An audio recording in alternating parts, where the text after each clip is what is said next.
Começa agora mais um programa Crescendo em Cristo, série de estudos bíblicos produzida por pastores colaboradores da Rádio CPT. Olá, aqui Pastor Jarbas, então, da congregação Castelo Forte Nova Venécia, vem trazer para você a continuação do estudo bíblico do livro de Atos, que está aí na nossa Rádio CPT. E você pode aproveitar muito bem esses estudos bíblicos para você, mas você pode também divulgar esses estudos bíblicos. Às vezes a gente reclama que não tem conteúdo, não tem estudo da Palavra de Deus da parte da nossa igreja. Olha quanto material já está produzido aí. Então, se você não inscreveu-se ainda nos canais da nossa rádio, enfim, em todos os canais da IELB, inscreva-se aí, tem muita coisa boa sendo produzida, de qualidade, e a gente sabe a fonte, né? A única palavra de Deus. E nós vamos então hoje a Atos capítulo 23.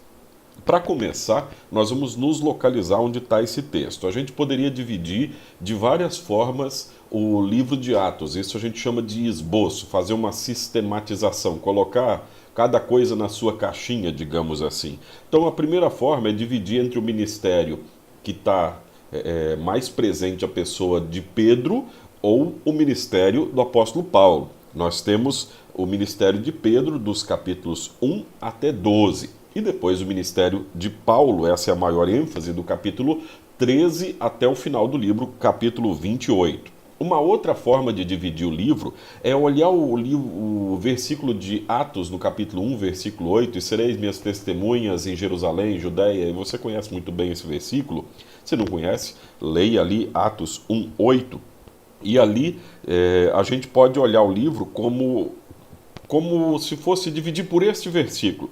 Assim, capítulo 1, versículo 1, até o capítulo 6, versículo 7, a partir de Jerusalém. Para Judeia e Samaria, capítulo 6, versículo 8, até o capítulo 9, versículo 31. E até os confins da terra, do capítulo 9, 32, até o final do livro. E uma última forma de dividir aqui, tudo isso ajuda a gente a entender onde esse texto está localizado. Os textos bíblicos nunca são textos isolados. É perigoso você pegar um texto bíblico sem considerar que ele faz parte de um capítulo, que faz parte de uma seção, de um grupo de livros, de um testamento e, por fim, da Bíblia toda. Mas então a última forma que eu quero propor a vocês, e é nessa que a gente vai se concentrar, a gente pode ter dividido ali como primeira parte o prólogo, que é só os 2 primeiros versículos do capítulo 1. Depois, Pedro e a fundação da igreja cristã é a segunda parte, do capítulo 1, versículo 3, até o capítulo 14, versículo 28. Por todo esse trecho está se falando da fundação da igreja cristã. Daí vem um problema. Lembre que aqui o apóstolo Paulo já está convertido, já está testemunhando do capítulo 15. Acontece o concílio de Jerusalém, a questão de como tratar os gentios que agora estavam chegando à fé cristã. Então ali do capítulo 15, versículos 1 a 35, a igreja se reúne. A igreja aqui, na verdade, os líderes religiosos da igreja, os pastores, a gente diria, da igreja, estão reunidos para estudar a palavra de Deus, para relembrar os ensinamentos do Salvador, para ler o Antigo Testamento e para definir como a igreja andaria dali em diante. A IELB, neste ano de 2020, está vivendo também um momento de concílio, onde os pastores estão já agora vários meses estudando o tema ministério, pastoral e chamado. E então é uma reunião da igreja ao concílio, capítulo 15. Essa é a terceira parte do livro. E a quarta e última parte do livro, Paulo leva o evangelho aos confins da terra, do capítulo 15, ali depois, logo do concílio, até o capítulo 18. E depois da terceira viagem, a gente pode dividir essa parte 4 em várias partes, mas aí depois dessa terceira viagem, Paulo vai a Roma, que é os capítulos 21 a 28, e a gente vai estudar o 23. Então Paulo está já depois do concílio, depois das viagens missionárias, ele está em Roma, e no capítulo, melhor dizendo, 22 e 23, tem a prisão e o julgamento do apóstolo Paulo. Então nós vamos fazer como eu fiz das outras vezes que a gente dirigiu esse estudo bíblico aqui com vocês. A gente vai lendo o texto bíblico, eu vou projetar a tela aqui para vocês poderem ver. Deixa eu só ver se dá para ampliar, aí fica melhor.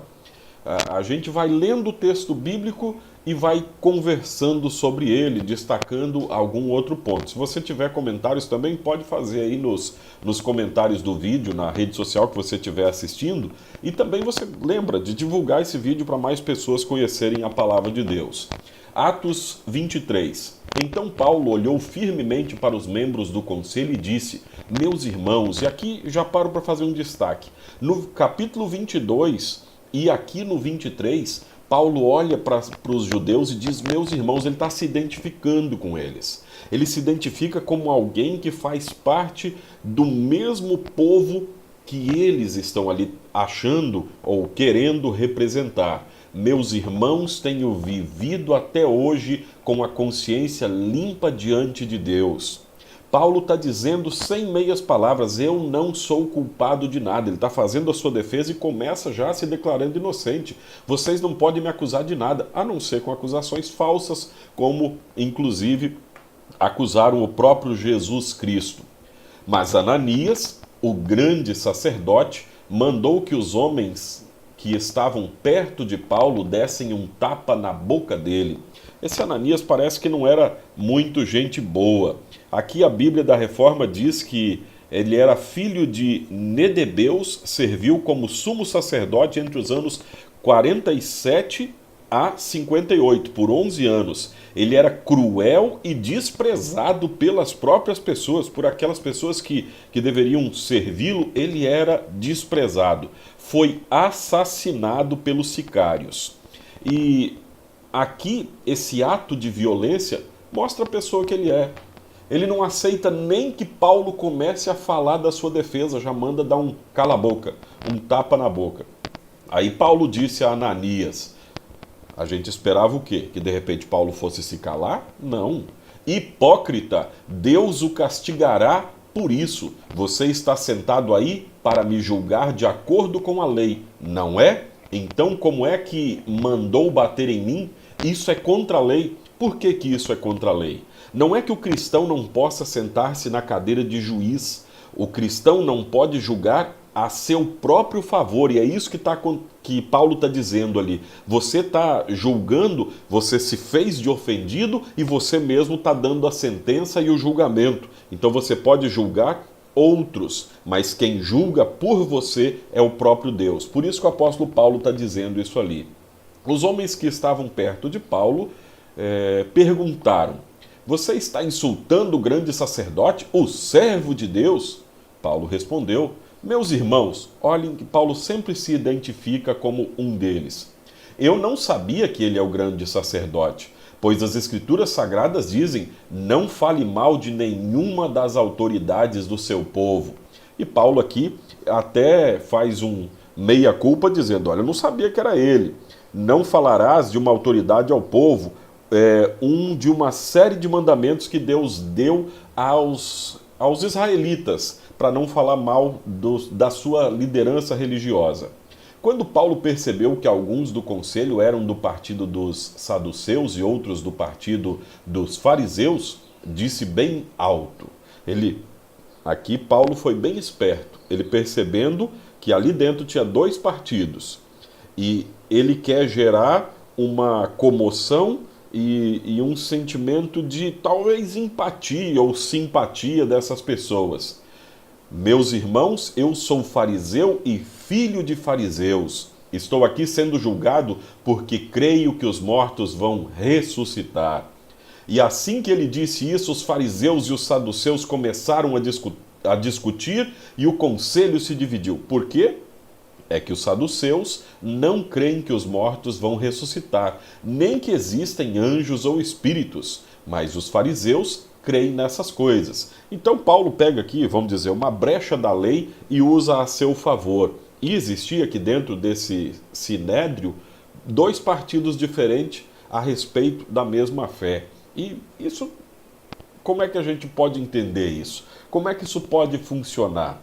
Se uma igreja tem um ensinamento, como é que há dentro dessa igreja dois partidos diferentes querendo ensinar coisas diferentes? Esse talvez seja o motivo de que haja tantas divisões entre denominações hoje em dia.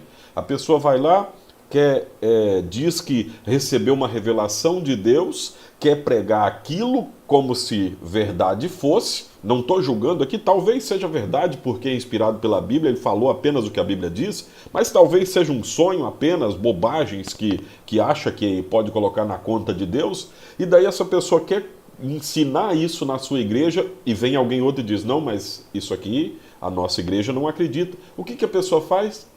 Sai e funda a sua própria igreja, em vez de reconhecer e humildemente pedir perdão e submeter-se à palavra de Deus, quer fazer a sua vontade, os seus sonhos, as suas ilusões serem a palavra de Deus. E assim a gritaria aumentou ainda mais, segue o texto bíblico, versículo 9. Então alguns mestres da lei, que pertenciam ao partido dos fariseus, se levantaram e protestaram. Eles disseram, não vemos nenhum mal neste homem. Pode ser mesmo que um anjo ou um espírito tenha falado com ele. A briga chegou a tal ponto que o comandante ficou com medo de que Paulo fosse despedaçado por eles. Por isso mandou os guardas descerem para tirar Paulo do meio deles e o levar de volta para a fortaleza. A estratégia de defesa do apóstolo Paulo funcionou. Na noite seguinte, o Senhor Jesus apareceu a Paulo e disse, tenha coragem, Paulo, você falou a meu respeito aqui em Jerusalém e vai falar também em Roma. Aqui, ele está preso no Sinédrio e Deus revela que ele vai adiante. Mas os judeus, como tinham um plano para matar Jesus, também aqui tinha um plano para matar Paulo. Normalmente é assim, quando você está discutindo, e a gente vê isso muito hoje em dia nas redes sociais, e especialmente nesse momento em que o Brasil está passando, quando eu estou gravando esse programa aqui, quando você estiver assistindo ele, já não é mais, mas quando eu estou gravando, o Brasil está vivendo um momento de eleição, e as pessoas têm se degladiado por candidatos que às vezes não conhecem, desconhecem ou na busca de favores. Mas como é que acontece na maioria das discussões? As pessoas vão discutindo até certo ponto, de repente alguém argumenta de uma forma que o outro não consegue rebater, e o que essa pessoa faz? Desqualifica o outro. Ele fala mal do outro e não consegue mais levar a discussão sem essa personificação ou personalização. Isso é prova de que você perdeu a discussão. Quando você se irrita, quando você grita, quando você parte para as vísceras, digamos assim, é porque você não tem mais argumentos. A pessoa que argumenta não precisa gritar, não precisa dar um cala-boca no outro, não precisa dar uma, como dizem hoje, dar uma lacrada no outro. E o povo vive de lacração hoje em dia. Não, se você quer argumentar, vai talvez no final reconhecer até que você estava errado. Mas quando o outro perde os argumentos e quer te desqualificar, isso já mostra que ele não tem mais como contra-argumentar. E isso que aconteceu ali na primeira parte desse texto bíblico, o julgamento de Paulo. Então, na manhã seguinte, alguns judeus se ajuntaram e juraram que não iam comer nem beber nada enquanto não matassem Paulo. Perderam a razão, perderam os argumentos, querem dar um cala-boca, querem lacrar em cima do apóstolo Paulo, então querem matá-lo. Os homens que combinaram fazer isso eram mais de 40. Eles foram falar com os chefes dos sacerdotes e com os líderes do povo e disseram, nós fizemos o seguinte juramento, que Deus nos amaldiçoe se comermos ou bebermos qualquer coisa enquanto não matarmos Paulo. Agora vocês e o Conselho Superior mandem pedir ao comandante que traga Paulo aqui. Digam que estão querendo examinar melhor o caso dele. Então, antes que ele chegue, nós estaremos prontos para matá-lo. Mas o filho da irmã de Paulo ficou sabendo do plano. Ele entrou na fortaleza e contou tudo a Paulo. Então Paulo chamou um dos oficiais e disse, leve este moço ao comandante, ele tem uma coisa para contar a ele. O oficial levou o moço ao comandante e disse, aquele preso que se chama Paulo mandou me chamar e pediu que eu trouxesse este moço, porque ele tem uma informação para o senhor. O comandante pegou o moço pela mão, levou-o para um lado e perguntou, o que é que você tem para me contar? Ele respondeu, alguns judeus combinaram pedir ao Senhor que leve Paulo amanhã ao Conselho Superior, com a desculpa de que querem examinar melhor o caso dele. Mas não acredite nisso, pois mais de 40 deles vão ficar escondidos esperando Paulo para o matar. Todos eles fizeram este juramento: que Deus nos amaldiçoe se comermos ou bebermos qualquer coisa antes de termos matado Paulo. Eles estão prontos para cumprir o juramento e esperam apenas saber o que o Senhor vai resolver. Então o comandante respondeu: não diga a ninguém que você me contou isso, e mandou que o moço fosse embora. É interessante a gente notar aqui, às vezes as pessoas querem que Deus haja na vida delas e quer que haja direto, de forma milagrosa, movendo mundos. E aqui Deus agiu em favor de Paulo por um rapaz que ouviu a conversa daqueles que lhe planejavam o mal. E como esse rapaz lhe queria bem, veio contar. Paulo, claro, confiando em Deus, mandou essa informação para quem podia resolver o seu problema, e assim foi resolvido. É Deus agindo por meio das pessoas, e isso acontece todos os dias na vida da gente. Deus age na vida da gente por meio das pessoas e age na vida dos outros por meio de você, por meio de mim, das pessoas que estão precisando. Alguém de repente na sua congregação, no seu bairro, está passando fome, está precisando de comida, e você tem. Deus quer agir por meio de você, então encaminhe comida para essas pessoas. Vamos seguir com o nosso texto, que a gente está chegando ao final do nosso tempo. Então o comandante chamou 2 oficiais e disse: arranjem 200 soldados, 5 vezes os que queriam o matar, era 5 para cada assassino, e mais 70 cavaleiros, mais 70, e 200 lanceiros, mais 5 para cada um, para ir até a cidade de Cesareia. Estejam prontos para sair daqui às 9 horas da noite. Preparem também cavalos para Paulo montar e o levem com toda a segurança para o governador Félix. E isso tudo aqui foi feito porque Paulo também era um cidadão romano, como a gente tem descrito no capítulo 22, que você pode recapitular. Ele tinha plenos direitos de toda a defesa como um cidadão romano tem. Então aquela tramóia dos judeus não funcionou. Depois, o comandante escreveu uma carta que dizia o seguinte: excelentíssimo governador Félix, saudações.